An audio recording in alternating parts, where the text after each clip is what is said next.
తప్పక గెలవాల్సిన మ్యాచ్లో royal Challengers Bengaluru అదరగొట్టేసింది. Bengaluru వేదికగా చెన్నై సూపర్ కింగ్స్తో జరిగిన మ్యాచ్లో అద్భుత విజయాన్ని నమోదు చేసింది రాయల్ ఛాలెంజర్స్ బెంగళూరు. తప్పక గెలవాల్సిన మ్యాచ్లో రాయల్ ఛాలెంజర్స్ బెంగళూరు అదరగొట్టేసింది. బెంగళూరు వేదికగా చెన్నై సూపర్ కింగ్స్తో జరిగిన మ్యాచ్లో సూపర్ విజయాన్ని అందుకున్న ఆర్సీబీ అయితే కనీవినీ ఎరుగని రీతిలో ప్లేఆఫ్స్కు దూసుకెళ్లింది రాయల్ ఛాలెంజర్స్ బెంగళూరు.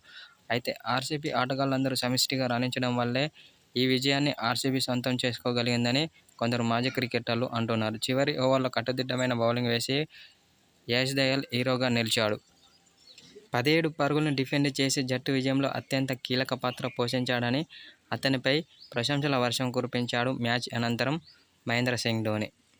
చివరి ఓవర్లో చాలా అద్భుతమైన బౌలింగ్ చేసి సీఎస్కేను కట్టడి చేసి చాలా అద్భుతమైన బౌలింగ్ చేశాడని అతనిపై ప్రశంసల వర్షం కురిపిస్తున్నారు టీమిండియా మాజీ క్రికెటర్లు. గత ఐపీఎల్ సీజన్లో కేకేఆర్ విధ్వంసకర బ్యాటర్ అయిన రింకు సింగ్కు వేసిన చివరి ఓవర్లో 29 పరుగులు సమర్పించుకున్నాడు యశ్ దయాల్. అయితే ఈ సీజన్లో మాత్రం చివరి ఓవర్లో 17 పరుగులను డిఫెండ్ చేసి ఆర్సీబీని ప్లేఆఫ్కు పంపించాడు.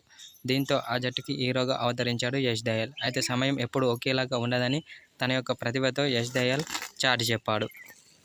దీంతో RCB captain Faf du Plessis సైతం అతని చివరి ఓవర్ వేసిన తీరు చూసి తన యొక్క ప్లేయర్ ఆఫ్ ది మ్యాచ్ని అతనికి అంకితం చేశాడు. అటు క్రీడాభిమానులు సైతం అతనిపై ప్రశంసల వర్షం కురిపిస్తున్నారు.